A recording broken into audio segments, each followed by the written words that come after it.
que hoy a lo mejor nos estamos pasando de optimistas y mañana a lo mejor nos pasaremos de pesimistas. Entonces vamos a verlo así, vamos a ver que también, aunque no aparezca en las diapositivas, las tecnologías tienen una cosa que se llaman inviernos. La inteligencia artificial no es una cosa que se haya creado hoy. La inteligencia artificial lleva desde mucho tiempo, desde los ingenios mecánicos que escribían, metiéndoles una serie de información, eran ya inteligencia artificial, los robots rusos, y ha tenido sus inviernos, o sea, sus zonas en las cuales euforia, absoluto descreimiento de que esto pudiera ser bueno, y luego otra vez, hasta que llega a niveles de madurez. Podemos llegar a varios sistemas de inviernos. De hecho, antes os han enseñado la curva de Gartner, que la voy a usar también en la ponencia. ¿Vale? La curva de Gartner tenemos 4 fases, que sería la primera en la que evoluciona la tecnología, luego llega un pico de expectativas, que es cuando todos estamos súper entusiasmados con esa tecnología, luego va bajando, bajando, bajando por la curva hasta llegar a un punto bajo en el que la gente se desilusiona, pero a partir de ahí, si hay suerte, vamos a llegar a la madurez de la tecnología y se van a ir buscando, en la meseta de madurez, se van a ir buscando esos puntos de utilidad, y es donde vamos a ver las utilidades reales. Y entonces muchas veces esas tecnologías quedan como en un segundo plano, no le damos toda la importancia que le dábamos cuando habían nacido, pero se están utilizando sin ningún problema. Y tenemos miles de casos. O sea, os voy a poner el que llevamos todos en el bolsillo, que es el smartphone.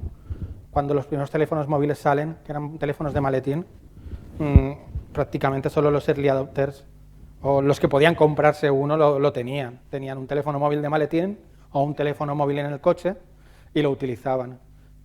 Cuando ya se hicieron más fáciles y más baratos, más fáciles de usar y más baratos, sí que teníamos la posibilidad de que mucha gente pudiera comprarlo, aunque sus utilidades no eran las mismas que hay ahora, ni a nadie se le ocurrían que fueran a ser las utilidades que tiene ahora un teléfono móvil.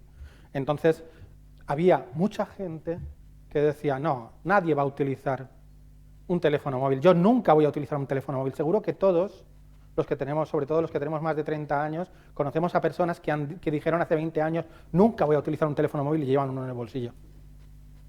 Porque luego empiezan a aparecer utilidades que son inesperadas, que la tecnología nos lo facilita y hacen que se pueda usar de una forma mucho mejor. Vale. Hay una cosa que siempre me gusta hablar cuando doy una charla sobre blockchain, que es de las criptomonedas. ¿Por qué? Porque las criptomonedas, queramos o no, o al menos la que tiene el 70% de dominancia en el mercado, que es Bitcoin, llevan más de 10 años funcionando sin caer. Hoy mismo leía que Google en ciertos países, hoy, una vez más, había caído la red. Bitcoin no cae nunca, no ha caído nunca en 10 años, siempre ha estado funcionando, siempre se ha podido hacer una transferencia más lenta, más rápida, pero siempre se ha podido hacer una transferencia. Y el tema es que ahora mismo tiene una capitalización de mercado modesta comparada con el oro, que sería el activo con el que lo podríamos comparar, modesta comparada con los activos financieros que están en el mercado global. Pero es una tendencia creciente.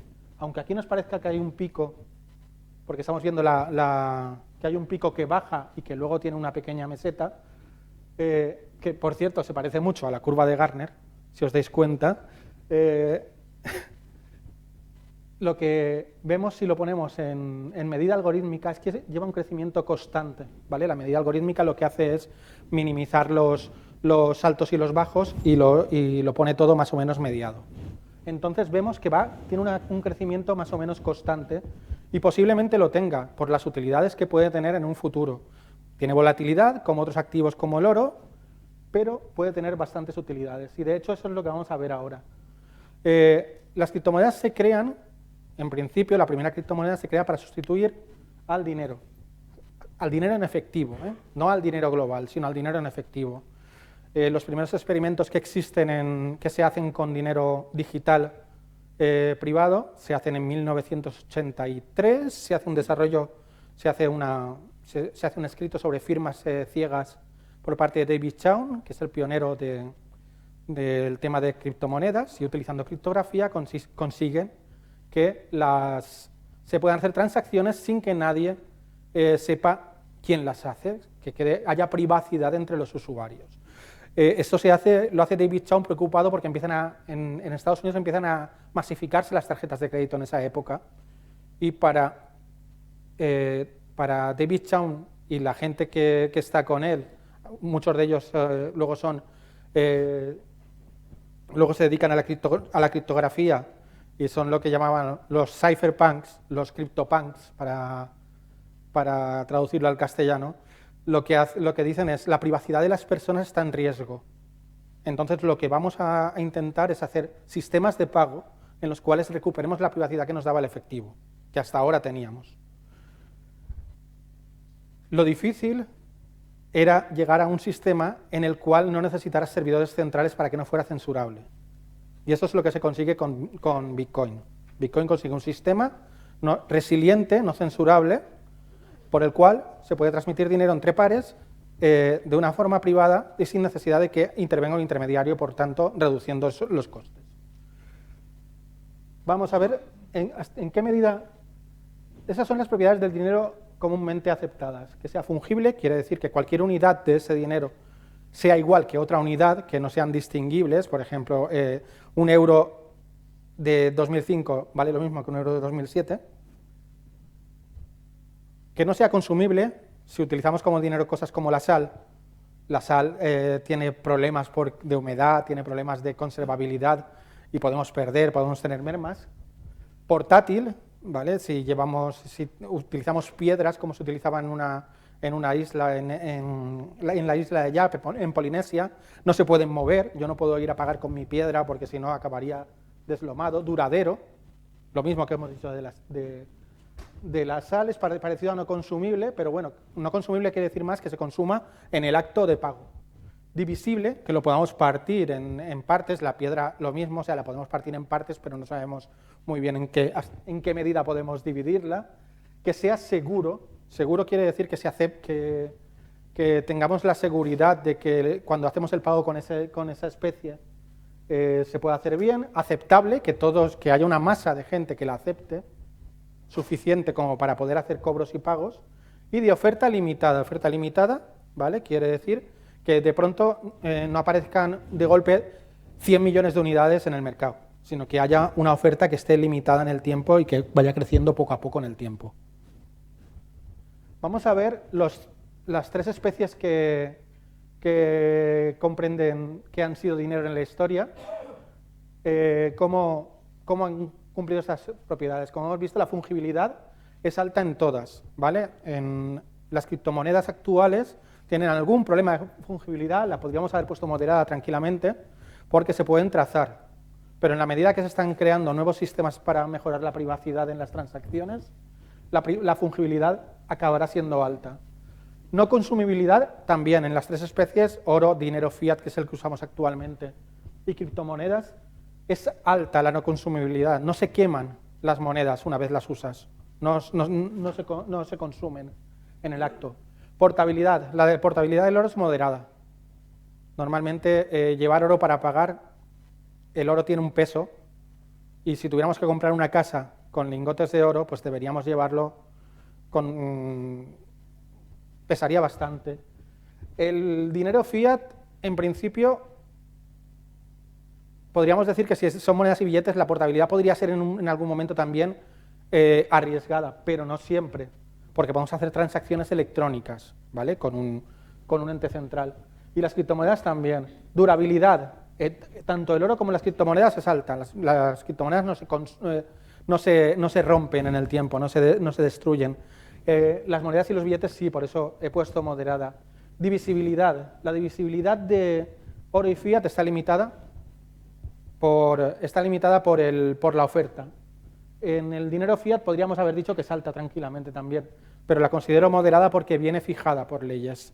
No podemos dividir en milésimas de céntimos. Sin embargo, en las criptomonedas sí que podemos crear incluso unidades más pequeñas que las que existan por norma. La seguridad, la no falsificabilidad, la no falseabilidad, en oro y fiat son moderadas. El oro se puede falsificar. Necesitarías un equipo para comprobar que realmente es oro. Con los billetes también, igual, necesitas un equipo Con las criptomonedas solo necesitas tener un nodo para comprobar que la transacción se ha hecho y las monedas son buenas. O sea, cualquier persona con un gasto de 100 euros puede comprobar en cualquier protocolo de criptomonedas que las transacciones que se hacen son ciertas y que no se están falsificando, no se están creando más monedas, supervisando el software. Bueno, y el resto de la aceptación, indudablemente con oro poco se puede pagar. Con fiat y criptomonedas también podríamos haber puesto baja, depende de la criptomoneda. Bitcoin cada vez se acepta más, pero yo si la tuviera que modificar la pondría moderada. La escasez indudablemente en el oro es moderada, ¿vale? El oro nunca, o sea, tiene un crecimiento, depende de la minería, y la minería de oro es muy cara, muy costosa, y siempre suele crecer sobre un 4 o 5% anual el oro que hay en circulación. En el dinero fiat depende del gobierno. Venezuela, por poner un ejemplo, emite dinero como le da la gana. Y los partidarios de la teoría monetaria moderna dicen, emite todo el dinero que te da la gana, claro. O sea, no hay una escasez, con lo cual eso lleva a problemas de inflación. En las criptomonedas, en la mayoría, no en todas, hay una oferta fija. Se van a crear tantas criptomonedas, con lo cual se crea un efecto de que cuanto más gente las quiera, más subirá su precio. Y ahora vienen tres que no había dicho antes. Emisión estatal. Tanto el oro como las criptomonedas no se emiten por los estados, sino que dependen del oro de fenómenos naturales y las criptomonedas de su protocolo, que está aceptado por todos en un consenso. Pero, sin embargo, claro, el dinero habitual lo emiten los estados. Tienen ese señoreaje que les permite crear dinero para que el tráfico de bienes y servicios se produzca. La descentralización, que es una de las cosas que más hincapié se pone siempre al hablar de blockchain, tanto en oro como en fiat es baja. El oro depende de las empresas mineras y el dinero fiat depende de los gobiernos. Sin embargo, las criptomonedas, su emisión depende de los usuarios. Y la programabilidad, eso es importantísimo. Y eso es lo que tiene un valor importante en las criptomonedas y que luego se transmite a blockchain.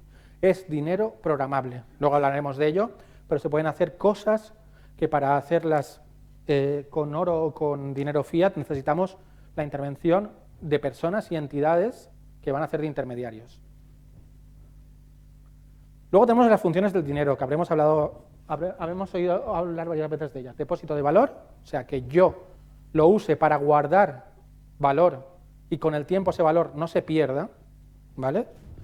Medio de pago, que a veces también aparece una propiedad más, que sería el medio de cambio, que no es lo mismo, y la unidad de cuenta, ¿vale?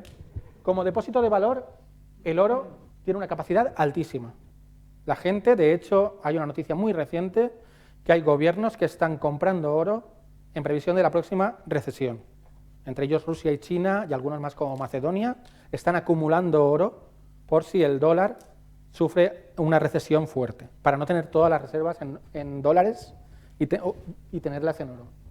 El dinero, indudablemente, se ve mermado por la inflación.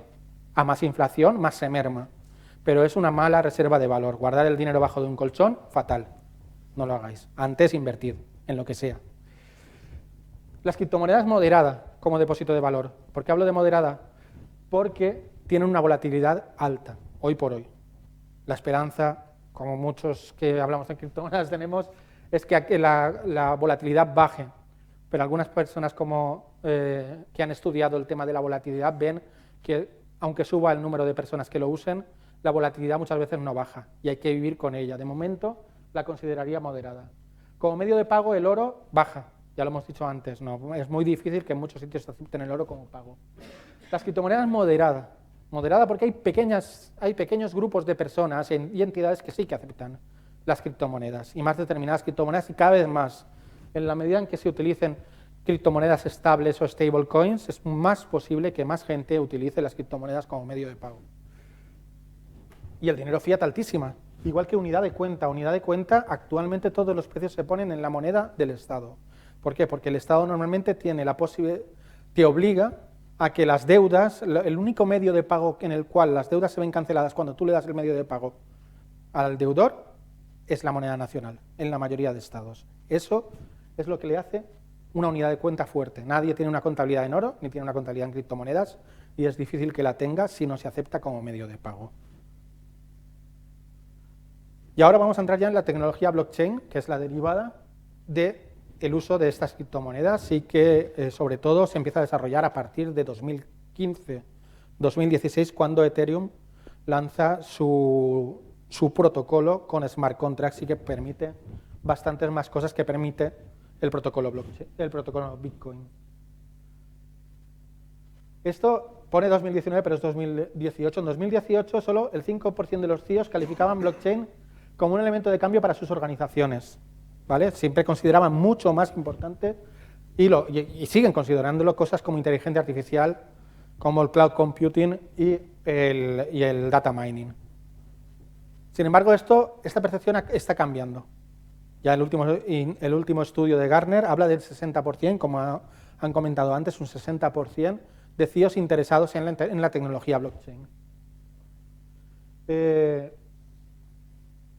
Como os contaba antes, la curva de expectativas tecnológicas de Gartner tiene esas 5 fases. El detonante de innovación, que es cuando la tecnología está comprobándose, está en sus primeras fases, llegamos a un pico de expectativas infladas donde todo el mundo está ilusionadísimo con la tecnología y cree que se pueden hacer muchísimas cosas con esa tecnología. El punto mínimo de desilusión, la pendiente de iluminación y luego la meseta de productividad. Es importantísimo ese gráfico, sobre todo si lo comparamos con con el ciclo vital de adopción de tecnologías. Este ciclo está medido de una forma sociológica, ¿vale? No es una cosa muy científica, puede ser más grande o más pequeño, pero utiliza la forma de campana de Gauss para dividir a la mayoría de usuarios de una tecnología en 5 grupos. Innovadores, adoptantes de primera hora, la mayoría de primera hora, la mayoría posterior y los rezagados. Pasa en todas las tecnologías, o más o menos se tiene comprobado que en todas las tecnologías pasa con no los mismos porcentajes, pero muy parecidos. Esto sería una media, ¿vale? Pero es algo sociológico, o sea, medido a regla no está. Y hay un hueco, que lo habéis visto en medio, que se llama The Chasm, el abismo. El abismo lo comprobó un estudioso de marketing de alta tecnología que se llamaba Geoffrey Moore, hizo un libro que se llamaba Crossing the Chasm, que hablaba de que muchas tecnologías se quedaban en ese abismo. O sea, todas no llegaban a cruzar el abismo, todas no pasaban de early adopters, de unos adoptantes primeros a una mayoría que adoptaba la tecnología, sino que muchas se quedaban en los primeros adoptantes y no crecían. Como hemos dicho antes, Google Glasses, televisión 3D, se quedan ahí, en el chasm. ¿Por qué? Porque a veces el estado del arte, de la ciencia, no permite que esa tecnología haga todo lo que esperamos que haga.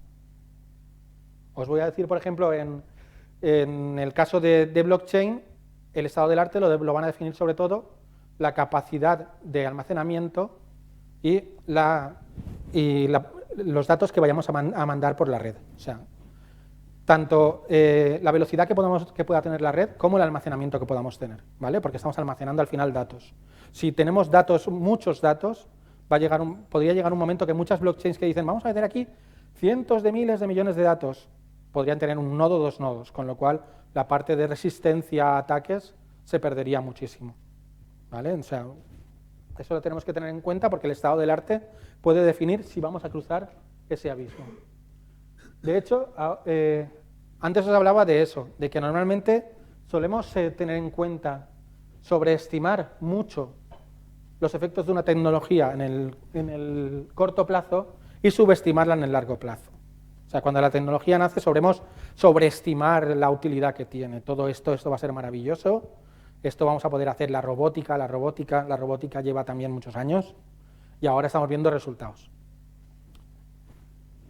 Y luego cuando los tenemos ya nos parece algo normal. Ah, esto es una tecnología, esto normal. No le damos importancia, a lo mejor tiene muchísima importancia a lo que está haciendo esa tecnología. En 2018 ya Gartner hizo esta curva y aparecían ahí en el punto de innovación y sobre todo a 5 o más años, aparecían la mayoría de tecnologías. De hecho, si nos fijamos en 2019, muchas de esas tecnologías que aparecían ahí, algunas ya están en el pico de desilusión. ¿Vale? Tecnologías como en la minería de criptomonedas o los libros registros distribuidos están entrando ya en el pico de desilusión y podrían entrar en lo que hemos llamado el abismo porque le estamos dando más importancia de la que posiblemente tengan. Habría que ver si realmente pueden hacer todo lo que creemos que van a hacer. De hecho, Gartner dice que hasta 2021 no veremos grandes resultados en muchos temas y en 2023 posiblemente veamos más, pero que podemos tener 2 o 3 años en los que haya una atonía absoluta o haya muchas pruebas de concepto pero nada real. Eso es una de las cosas que tenemos que tener en cuenta. Es prometedora, pero tenemos que tener en cuenta que habrá muchas cosas que no se pueden hacer. Y ahí vemos muchísimas cosas que se están haciendo ya y están llegando a ese punto mínimo de desilusión. Yo veo por ahí blockchain, por ejemplo, pero blockchain pura y dura. O sea, la atribución de esas propiedades míticas de blockchain. No habrá corrupción, nadie nos engañará, todos los datos que se meten en blockchain son verdad, que es mentira. O sea, hay una serie de cosas que darían para hacer 2 o 3 conferencias más y explicar bien cuántas cosas hay que le damos atributos mágicos a blockchain, pero no los tienen. Y hacen en Gartner una matriz de prioridades de las tecnologías en la cual nos dice el beneficio que van a tener. Y realmente, beneficio transformacional, de 2 a 5 años lo pueden tener la blockchain y los smart contracts. También os aviso, los smart contracts que hay actualmente, mayoritariamente, que son los de Ethereum, el lenguaje que se utiliza es muy nuevo, tiene muchos riesgos, ha habido errores, ha habido fallos. El primero, en 2016, cuando se creó una organización autónoma descentralizada que se llamaba The DAO, y alguien entró en el smart contract y drenó prácticamente el 15% de los Ethereum que habían en el mercado. O sea, fue un robo enorme, de cientos de millones de dólares. Una barbaridad. Que tuvieron, por cierto, que romper el mito de la inmutabilidad de una blockchain y echar hacia atrás transacciones para volver. O sea, tampoco es inmutable, no os creáis. A veces decimos, no, la blockchain es inmutable. La inmutabilidad es algo relativo, no es algo sí o no inmutable, sino que depende mucho de consensos, del número de nodos y de muchas cosas. Y luego aparecen aquí las tecnologías y aparece una muy importante, que también se le ha dado mucha importancia, que es la web descentralizada, la web 3.0.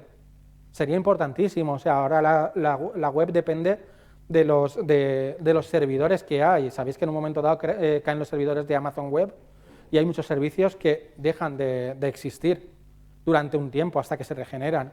O sea, tener una red que esté descentralizada, que cada persona pueda almacenar esa web en cachitos, utilizando una cosa que se llama sharding, que trocea los datos, y teniendo cada uno cachitos para que luego cuando alguien entra a una web, entre todos los cachitos crees una página web, es algo que puede ser importante, pero dentro de 5, 10 o más.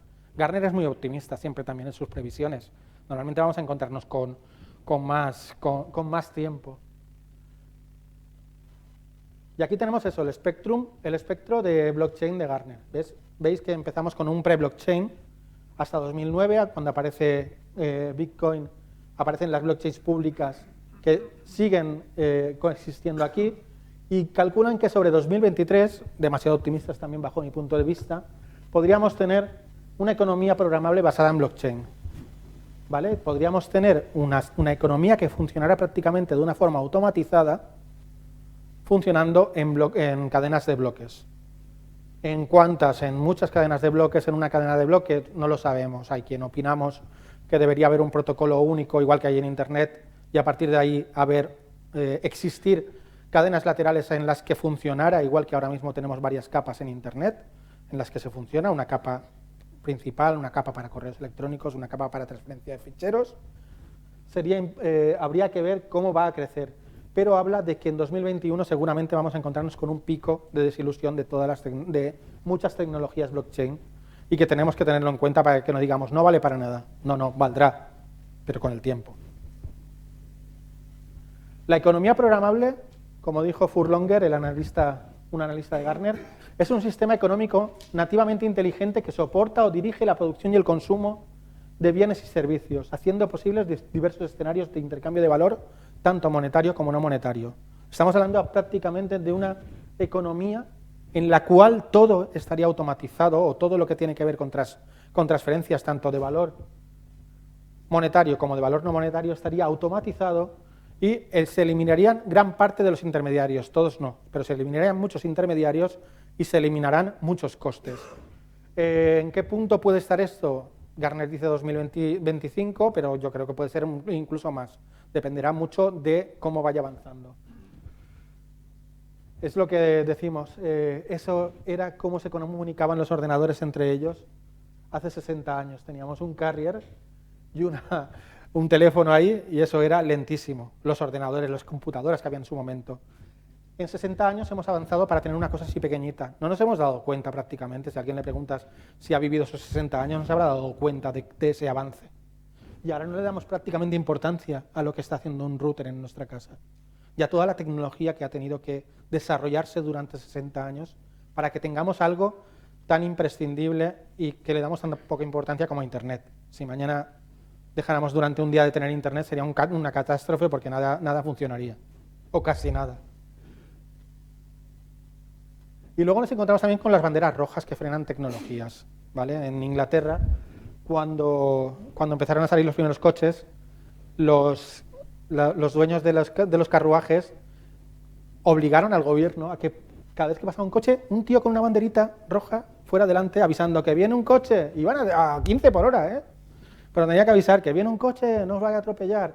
¿Por qué? Porque siempre hay dentro de la economía una serie de actores que se van a oponer a ese progreso y van a intentar poner banderas rojas a las tecnologías. Esas banderas rojas son inevitables. La resistencia al cambio es inevitable, pero se tiene que franquear para que la tecnología vaya adelante. También nos podemos encontrar con esto. La tecnología tiene eso, que a veces llega alguien, nos promete que va a ser estupendo, según va creciendo dices, ¡guau, esto no funciona, eh! Y luego te encuentras con que es una basura, de verdad. O sea, me he gastado un dineral aquí. Esto me recuerda a las consultorías que había antes de ERPs. Iba gente a empresitas pequeñas de 10 personas y llegaban los de la ERP. Esto es maravilloso, sensacional, y va a funcionar la empresa estupendamente. Si somos 10 y hay 2 en administración, va a funcionar estupendamente. Se gastaba decenas de miles, se gastaba el tío 5 o 10.000 euros en un ERP, y luego decía, pues si para esto tenía una contabilidad yo que la llevábamos con un Contaplus, ¿para qué necesito un ERP? No lo necesito, olvídate. O sea, no podemos encontrar con eso, con que la tecnología tampoco es necesaria para todo el mundo, sino que será necesaria en algunos ámbitos. Y con que habrá gente que te dirá que puede hacer el oro y el moro, que lo he probado en un laboratorio y esto se puede hacer, y luego no es real. Nos podemos encontrar también con eso, con que las expectativas y la realidad cambian mucho. Ya hemos hablado de esto, hay muchos casos en los que ya se está probando la tecnología blockchain. Contratos inteligentes, moneda digital, uno muy importante al que no le damos mucha importancia, o no se le da mucha importancia en prensa, que es el de los títulos valores. Pensemos en una bolsa en la que todos los títulos valores que se comercian se puedan comerciar 24 horas, 7 días a la semana, 365 días sin parar, porque las transacciones no necesitan de un agente, sino que se hacen de persona a persona, sin una intermediación, serían rapidísimas y no necesitarían ni mesas ni mesas de conciliación ni nada, se ha ido para atrás. Es importantísimo lo de las securities con una blockchain y, por supuesto, el mantenimiento de grabaciones, tanto en salud, propiedad, voto intelectual, propiedad intelectual. Y para acabar eso, muchas veces nos venden que la blockchain va a solucionar todos los problemas, pero hay muchos problemas que blockchain no es tan necesaria para solucionarlos y se pueden solucionar con bases de datos tradicionales encriptadas o gestionadas. Hay que tener en cuenta y hay que mirar siempre si la tecnología nos va a ser útil, si tenemos un caso de uso en el que no existe confianza entre los agentes que intervienen en ese caso y por tanto necesitamos ese blockchain para que ellos puedan supervisar. Si estamos hablando de un caso de una empresa, no vamos a necesitar una blockchain, porque se puede guardar tranquilamente en una base de datos central o en bases de datos deslocalizadas. Hay que tener claro que muchos casos de uso no valdrán para la blockchain, igual que no valía el ERP para todas las empresas. Y básicamente esta es la presentación. Muchas gracias a Negocios en Navarra y a IN. Y ahí tenéis mis datos de redes sociales por si queréis hacer cualquier pregunta.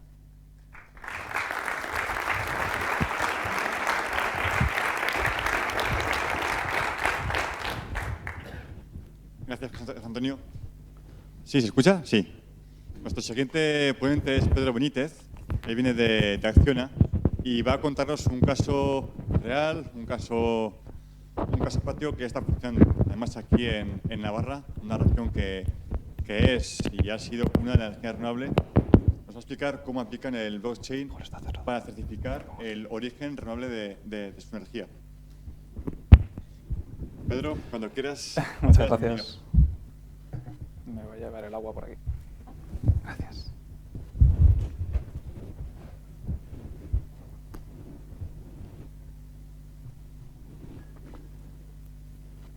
Bueno, pues muchas gracias por la presentación. Necesito el mando.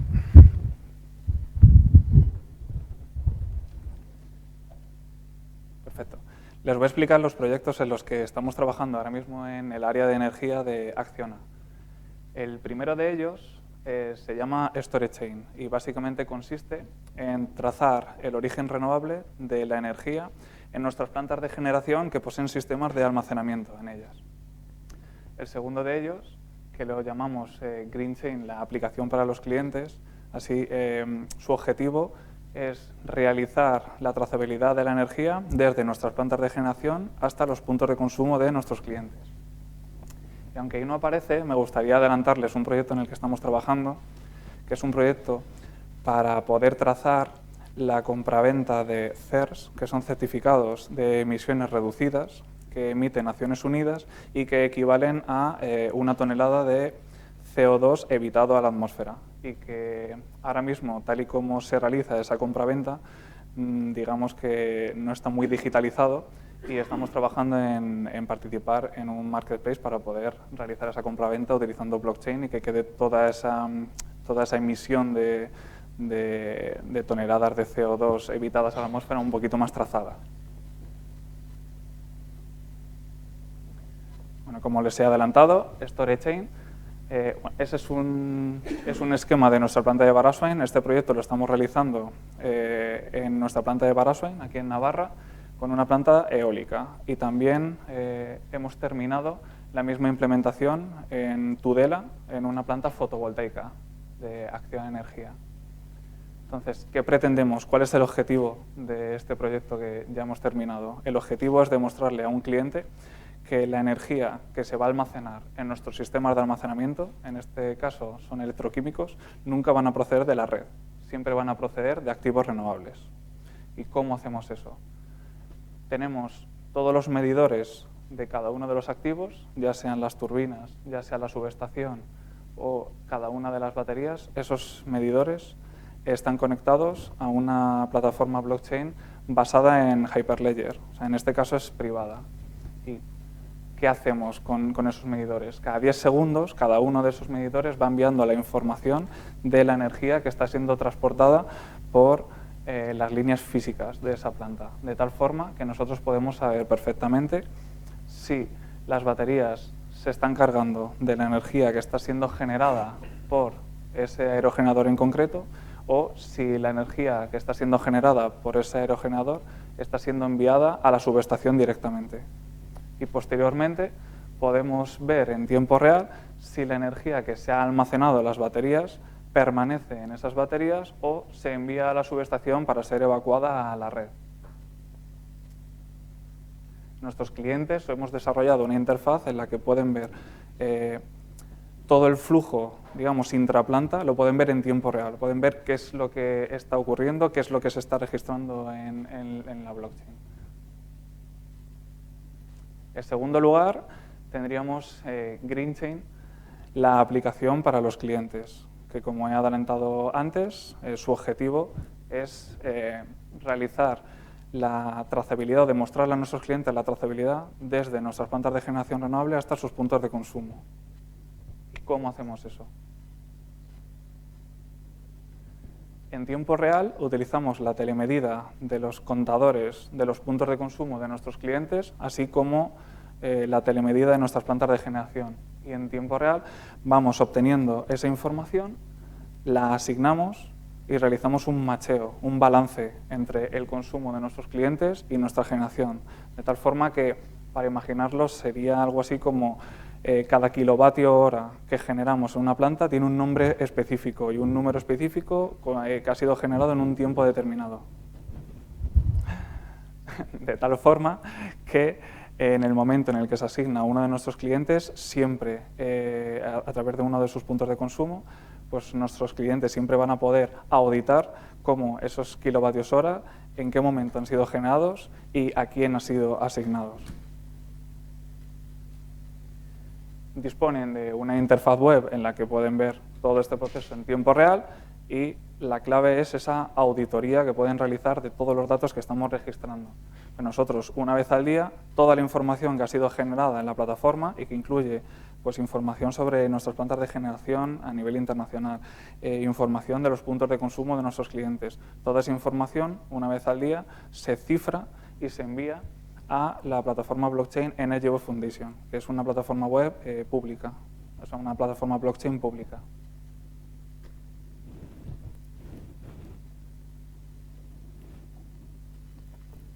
Este proyecto empezó con 4 clientes en Portugal, 5 plantas de generación en España y antes del verano lo hemos implantado en Chile y ahora estamos trabajando para en el último trimestre de este año implantarlo para nuestros clientes de México.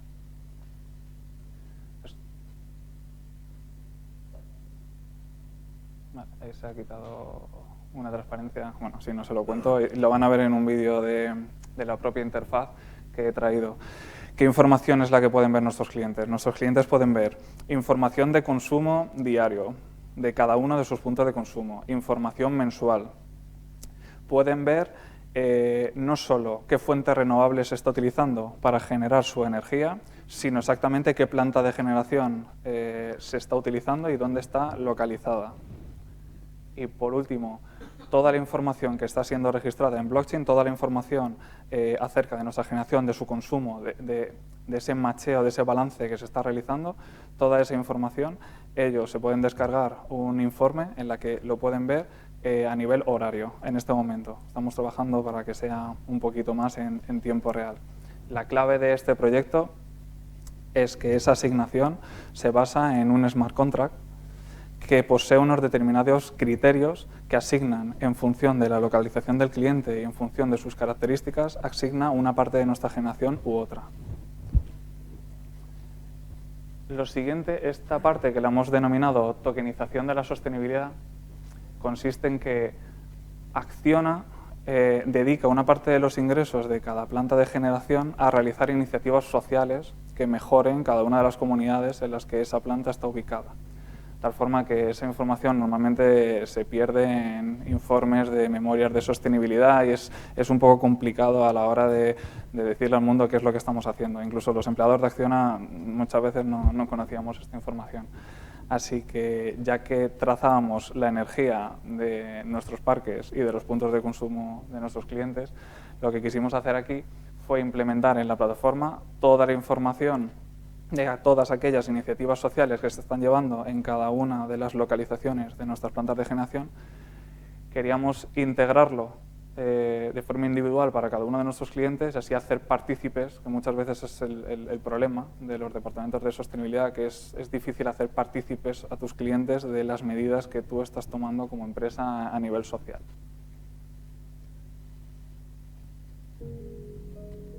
Bueno, no se escucha, pero debería...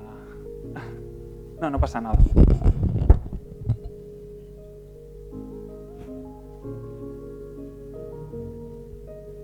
No pasa nada. Bueno, pues esta no es la presentación buena. ¿Se puede modificar? No hay ningún problema porque salga el escritorio. Vale.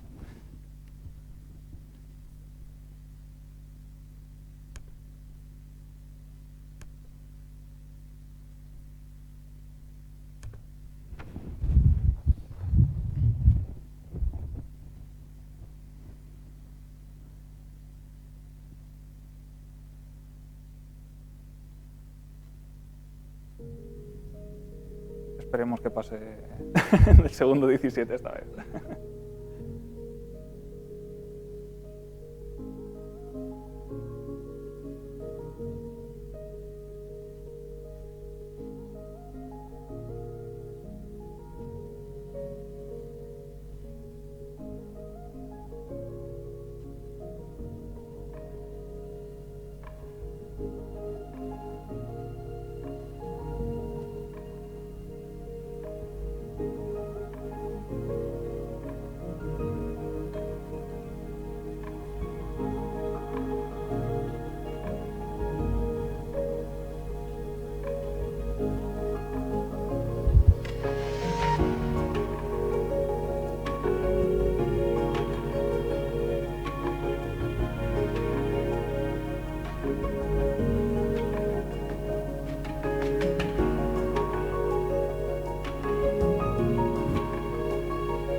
Bueno, como veis, aparte de toda la capa de blockchain, que lo que queremos es que nosotros demostrar que Acciona solo va a generar energía renovable y queremos que cualquier cliente pues, tenga la posibilidad de auditarnos sobre todo lo que estamos haciendo. Aparte de eso, habréis podido ver que el software es como una especie de central de estadísticas donde se intenta también mejorar la eficiencia energética de nuestros clientes, o sea, tiene varios propósitos. Y por último, este proyecto en el que estamos trabajando y que me hacía especial ilusión mostrar hoy, básicamente lo que pretendemos es participar como Acciona en un marketplace de compraventa de CERS. Los CERS, como os he dicho anteriormente, pone Certified Emission Reductions, en castellano sería certificados de emisiones reducidas, y básicamente son toneladas de CO2. Es un certificado que especifica que una determinada planta de generación ha generado suficiente energía como para que no se haya emitido a la atmósfera una tonelada de CO2. Entonces, Naciones Unidas emite esos certificados y se los proporciona a aquellas empresas que poseen en propiedad pues, esas plantas de generación renovable. Luego, es verdad que esos certificados no se asignan a todas, sino que esa planta tiene que cumplir unos determinados requisitos de localización y más. Pues, en este caso, este proceso que es tan importante contra el cambio climático, que es cuando, por ejemplo, una empresa especifica que es neutra en carbono, lo que quiere decir no es que no emita absolutamente nada de CO2 a la atmósfera, sino que ha reducido sus emisiones lo suficiente como para que las pocas que tiene hayan podido ser compensadas mediante la compra de este tipo de certificados. O sea, básicamente, tú te declaras neutro en carbono porque estás generando o comprando suficientes emisiones evitadas de CO2 a la atmósfera, de tal forma que esa energía, aunque haya sido aprovechada por otro, tú has contribuido a esa no emisión, de tal forma que puedes definirte como neutro en carbono.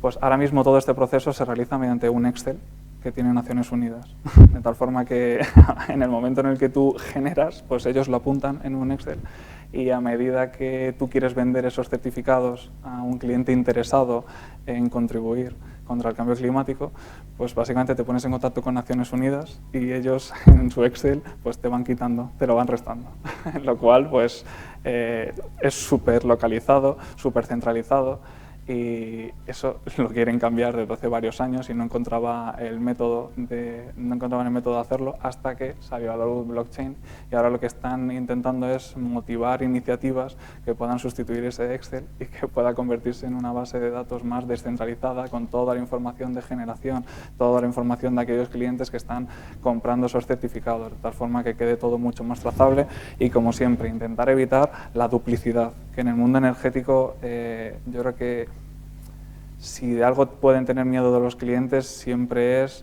de que parece que la energía renovable no es demasiado tangible para ellos, porque Una empresa no puede asegurar qué electrón te va a llegar al enchufe. Eso es imposible tal y como está diseñado el sistema eléctrico. Pero en el momento en el que tú estás vertiendo a la red una determinada cantidad de energía porque un cliente te la ha contratado, yo creo que es un balance positivo que obtiene la red, y creo que eso debería ser suficiente siempre y cuando hagamos esa información accesible a los clientes y no simplemente mediante la firma de un contrato. Así que, bueno, los próximos meses intentaré contaros más acerca de este proyecto a medida que vayamos implementándolo. Y ya está. Muchas gracias.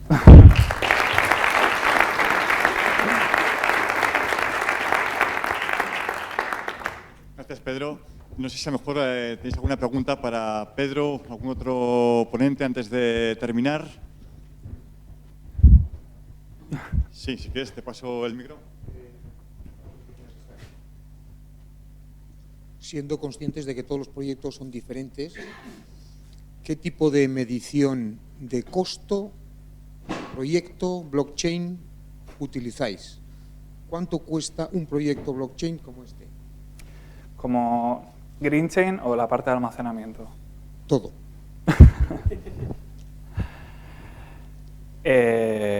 Cientos de miles, no, miles de euros. Menos de lo que yo creo que se puede imaginar, porque realmente toda la información nosotros disponemos de ella. La telemedida de los puntos de consumo de los clientes, ya disponemos de ella para realizar su facturación. Quizá a lo mejor no estaba diseñada para realizar una toma de datos diaria, porque a nivel facturación no es del todo, digamos, no lo realizamos de esa forma. A nivel eficiencia energética, implementar medidas, por ejemplo, para los clientes, sí que a lo mejor en algunos sí que tomábamos medidas diarias. Y en nuestras plantas de generación es lo mismo. Nosotros en CECOER tenemos acceso a todas las plantas de generación, a cada uno de los aerogeneradores o cada una de las placas solares de cada uno de nuestros proyectos. Así que realmente el core, o sea, el núcleo de este tipo de proyectos, es ese smart contract que va a realizar, en función de unos criterios que tú has definido, va a realizar esa asignación, y ahí es donde realmente esas horas de programación son las que tenemos que pagar. El resto, en principio, no demasiado. Quería hacer, perdonadme, una segunda pregunta para INICOM. ¿Vosotros estáis ahora en disposición de establecer proyectos con empresas privadas para definir, bueno, valga la redundancia, proyectos en base a blockchain? Bueno, se me oye bien, ¿no? Sí, nosotros tenemos ya proyectos en marcha. Cada proyecto requiere un análisis, porque normalmente la red de blockchain a utilizar, bueno, yo no lo he comentado, pero los que han hablado después de mí sí que lo han comentado. Perdón. Sí que lo han comentado. Hay muchas redes públicas, privadas, no hay unas mejores que otras. Todo depende del objetivo que persigas y sobre todo de frente a quién quieres demostrar esa trazabilidad. Entonces, cada proyecto que abordamos realmente requiere iniciar un estudio primero. Hay una slide que he pasado muy rápido, que más no la he comentado, y que igual sí esto, que es un árbol de decisión inicialmente en base al problema que existe, que nos permite saber si necesitamos una red de blockchain o no. La mitad del árbol te lleva hacia, yo creo que al final también algo parecido. La mitad del árbol te lleva hacia el no necesitas una red de blockchain, la otra mitad hacia sí. Pero nosotros sí que hemos iniciado varios proyectos y sí que es verdad que en cada proyecto que hemos empezado, de los 3 que tenemos ahora mismo en marcha, son 3 redes completamente diferentes. Pero si estamos en disposición, porque ya tenemos una experiencia y sobre todo lo más importante, pensar que en los proyectos de blockchain, el paradigma hasta ahora, en todos los proyectos de desarrollo de cualquier integración o tecnológicos, tenías un 20-30% de diseño y un 60-70% de implementación del proyecto. Cuando hablamos de blockchain, esto se da la vuelta. Se invierte un 60-70% del tiempo en diseñarlo y luego un 20-30% en implementarlo. Y esto es un paradigma completamente diferente. Los proyectos son ya una realidad, existen más de lo que nosotros creemos. Usamos blockchain y no nos damos cuenta muchas veces, también es verdad. Pero sí que es verdad que en la curva que habéis pintado antes, sí que es posible que algunos de los proyectos que estén en marcha en los próximos años se abandonen. Se abandonen porque todavía no estamos, son tecnologías muy emergentes y todavía no estamos seguros de que el rendimiento, sobre todo cuando lleguemos a grandes volúmenes de datos, sea importante. pero nosotros en principio sí que estamos preparados para abordarlos. Pero ahora a día de hoy los abordamos como un caso personal para cada necesidad. De hecho, tenemos dos casuísticas de clientes, ¿no? Y aunque suene mal decirlo, el que nos viene y nos dice, oye, tengo un problema, vamos a ver cómo lo podemos resolver, y entonces vamos allí, y puede ser blockchain o no, y el cliente algunas veces nos dice, oye, yo quiero hacer algo con blockchain. Pues aquí normalmente le decimos, pues yo también, pero espérate a ver, porque no es cuestión de forzarlo y buscar una solución que desde luego la puedes hacer sin blockchain y te va a salir mucho más barata y mucho mejor. La pregunta que ha hecho alguien antes de costes, parece que has sido tú también que has preguntado el tema de costes, yo creo que utilizar blockchain incrementa lógicamente los costes frente a hacerlo con un sistema tradicional. Ten en cuenta que con todo lo que te hemos estado contando hoy, verás que hemos metido capas, hemos metido retrasos más actores por en medio para hacer lo mismo. Eso al final, al margen de un incremento en los costes de ejecución de los proyectos, incrementa los costes. Pero el caso muy gráfico de que nos han contado Telefónica es cierto. No sé cuántas personas tendrían cuadrando, haciendo la conciliación del roaming, pero ahora tienen muy pocas. Es decir, inicialmente los proyectos de blockchain que podemos pensar hoy mismo son o bien para aumentar la eficiencia de los procesos que ya tenemos, no para ganar más dinero, o bien para poner en marcha cosas que hasta ahora no se podían hacer en términos de inversión, no en términos de capacidad tecnológica. Espero haberte respondido. Gracias.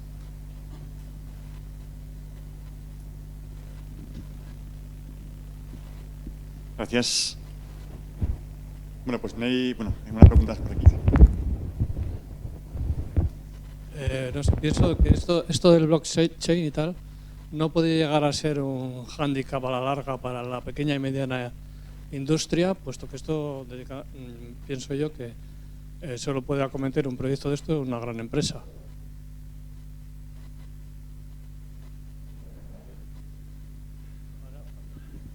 No sé quién quiere responder, si a lo mejor...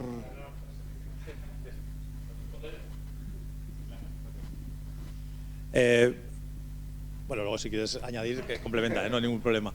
Desde luego, sí, para la pequeña empresa, pues esto es un monstruo, ¿no? Es decir, yo no me puedo meter en esos temas. Entonces, lo que va a pasar va a ser como en todo. Van a aparecer diferentes modelos de negocio. Telefónica nos ha contado uno hoy, en el que ellos hacen la gran plataforma base y directamente esa plataforma, me imagino que se comercializará frente a, sobre todo, pequeños negocios o medianos negocios en los que no se tengan que meter a ese nivel tecnológico. Y sobre todo imagino que un modelo de pago por uso, que es lo que hoy en día un poco más nos ayuda a poder llevarlo. Pero nos pasa lo mismo con el cloud, nos pasa lo mismo con todas estas tecnologías. Al final, las grandes compañías pueden abordar un desarrollo.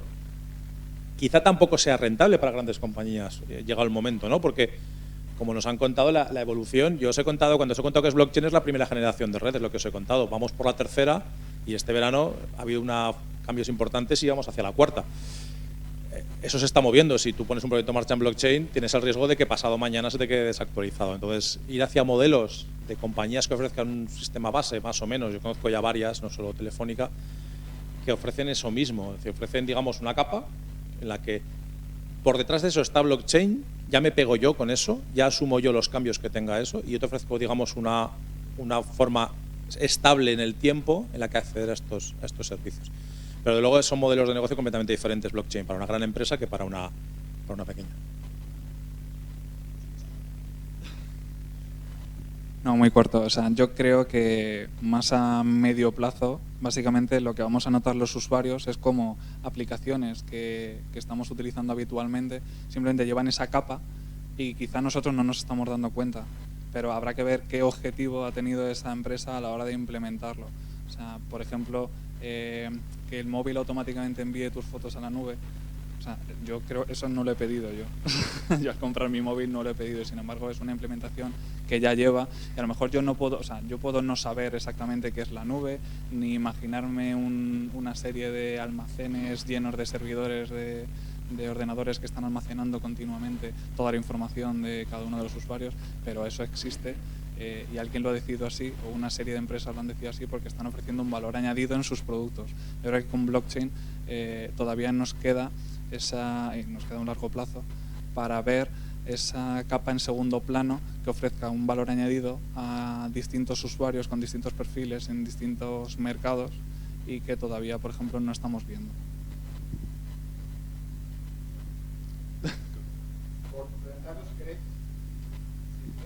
Sí, creo que Alejandro quiere...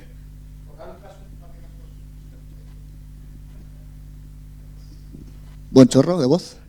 Por complementar lo que decíais, hay proyectos de una personalización de la blockchain y una dedicación de nodos tal, que estamos hablando de nosotros mismos, con toda la capa que va por encima, con un proyecto megalómano, si queremos llamarlo así, en Brasil, os estaba diciendo 3 millones y pico de inversión de euros.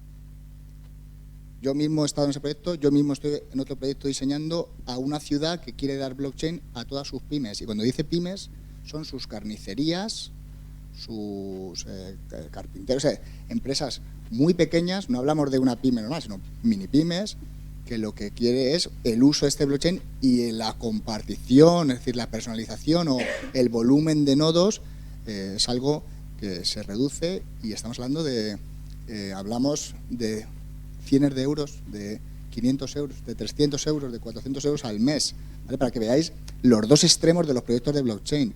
Es como todo, la personalización de un proyecto pues va a hacer que todo eso suba porque es una nueva tecnología, hay que desarrollar mucho y los desarrolladores de este tipo de tecnología, que son muy pocos, pues es oferta y demanda, es caro, pero hay proyectos, no solo en plataformas como la de Telefónica, sino en general. Hay proyectos que la dificultad es ¿quién paga eso? Pensar que en un consorcio de todas las, yo sé, me voy a inventar, todas las carnicerías de Pamplona, no paga solo uno, sino es un poquito de todos, ¿vale? Y el volumen de nodos que puedes tener a lo mejor es menor y todos podéis tener acceso a la misma información. Que ahí rompemos la filosofía de todos tenemos un nodo, ¿qué significa eso? Bueno, da igual. Es decir, tú estás obteniendo un beneficio de blockchain con un precio mínimo, con un caso de uso que es para muchas empresas, ¿vale? Otro caso de uso que tenemos es de una serie de temas de universidad donde quieren compartir durante muchas universidades, bueno, universidades y otros aspectos que no puedo contar, una serie de nodos, ¿vale? Entre todas. Entonces, estamos hablando de poco dinero. Por eso os digo que no... Y quería responder también allí, decía el dinero, blockchain no es caro, lo que es caro es personalizar o adaptar a todo lo que tienes. Lo que hay que cambiar es el concepto de cómo es la relación que provoca blockchain con respecto a los que tenemos enfrente, a mis homólogos, competidores, a mis proveedores, ¿vale? Un poco para que os hagáis una idea. Sí, quería hacer una pregunta. Habéis planteado, si no lo he entendido mal, habéis tokenizado el kilobyte, no el kilovatio. ¿Habéis planteado en algún momento, no ahora, igual para el futuro, lo que sea, un mercado secundario donde esos tokens el consumidor doméstico pueda revender según la fluctuación del precio de venta en el mercado o algo parecido? Te digo, porque yo soy desarrollador a bajo nivel de blockchain, pero sí que me están llegando muchas propuestas de desarrollo de mercados secundarios. No sé si eso o vosotros os están llegando mucho de ese tema. Tanto puede ser energía como habitaciones de hotel, etcétera. O sea, lo que es la economía tokenizada.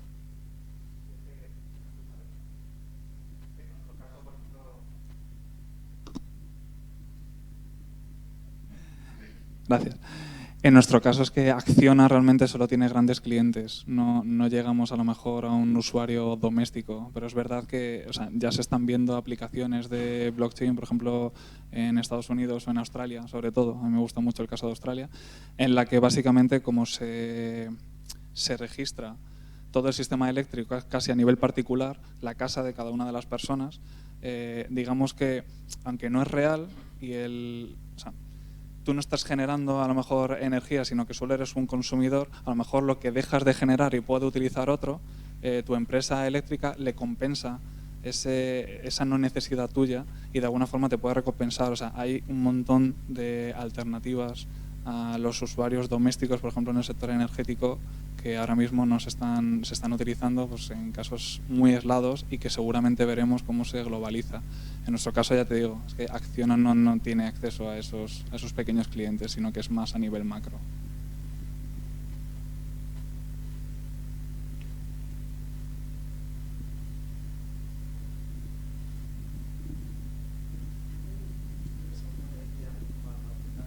La electricidad alterna, sin pasar.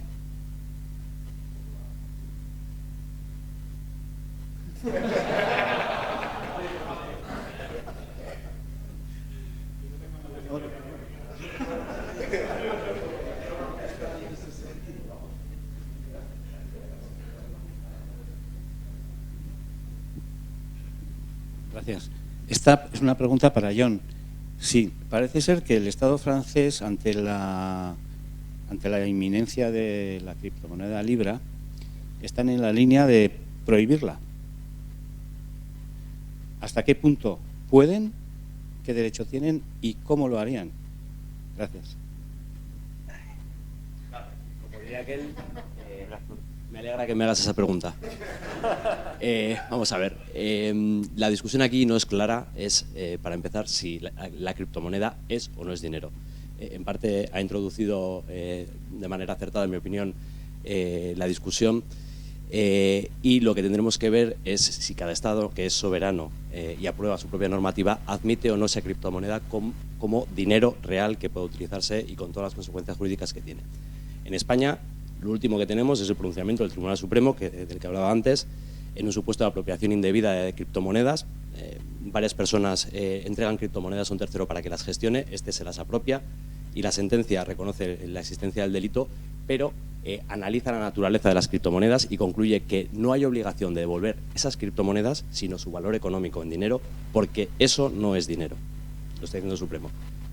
Libra, pues hay muchísimas dudas. Esa misma consulta la ha hecho Facebook a la Comisión Nacional del Mercado de Valores, que le ha dicho que formalmente para ellos hoy por hoy no es dinero y por tanto cuidado, porque las garantías que ofrece el Estado y la normativa nacional respecto al dinero no aplican de las criptomonedas.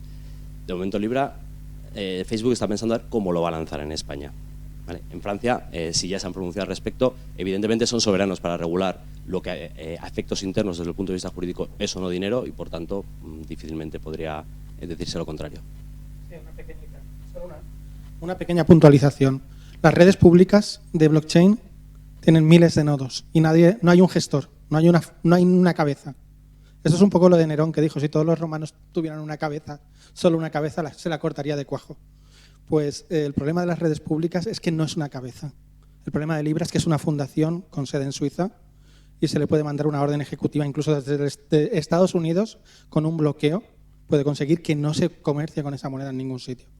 Eso es el problema. Sin embargo, las redes públicas, como Bitcoin, para prohibirlas habría que cerrar decenas de miles de nodos, o la red de Ethereum habría que cerrar decenas de miles de nodos, de los cuales muchos no se saben ni la localización. Esa es la resistencia que da blockchain. La misma resistencia que da hacia ataques. Y eso es el problema que tiene Libra en inicio.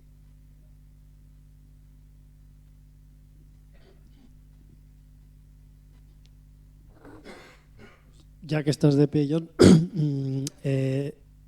¿hasta qué punto es marketing o real? Antes hablabas de Europa, que hay poca legislación. La isla de Malta o Eslovenia, como que parece que hablan que es la capital de blockchain, etcétera. ¿Hasta qué punto es marketing o real?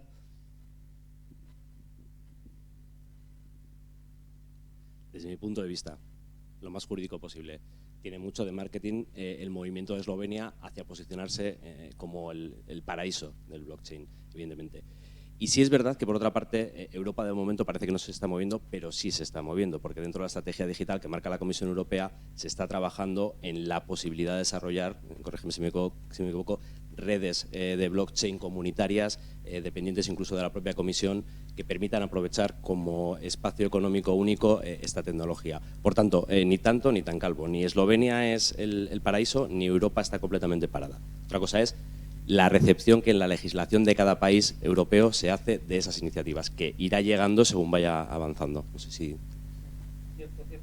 De hecho, Francia ha facilitado Francia ya ha facilitado que los títulos valores que hemos dicho antes se puedan contener en una blockchain.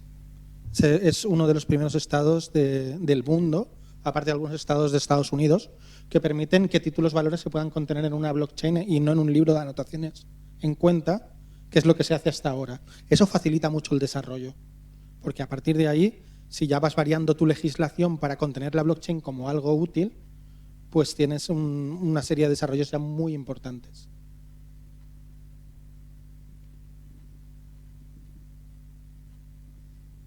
Bien, hay un alto ponente, hay un alto nivel en los ponentes, evidentemente, y también entre el público con preguntas muy técnicas.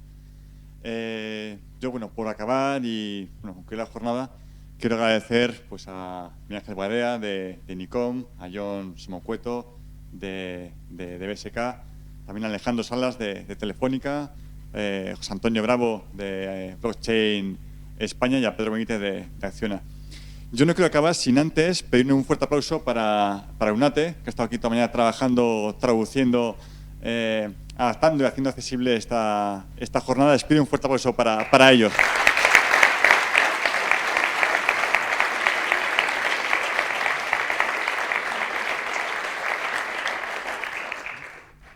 Desde Negocios en Navarra esperamos y deseamos que esta jornada os haya resultado práctica, útil, que es lo que deseamos para la empresa Navarra, ayudar y aportar valor. Os invitamos a que nos sigáis en redes porque, bueno, próximamente pues, haremos más jornadas. De hecho, la próxima jornada es el 8 de octubre en el Hotel de Reyes. Ahí vamos a hablar sobre inteligencia artificial. Nos acompañará, entre otros, Humberto Bustince y también contaremos con el apoyo de Nikon, al cual reitero su agradecimiento en esta jornada, también a CaixaBank y, como no, pues a BSK. Y para aquel asunto que podamos seros útiles, contar con Negocios en Navarra y nos vemos en la siguiente jornada. Gracias por todo.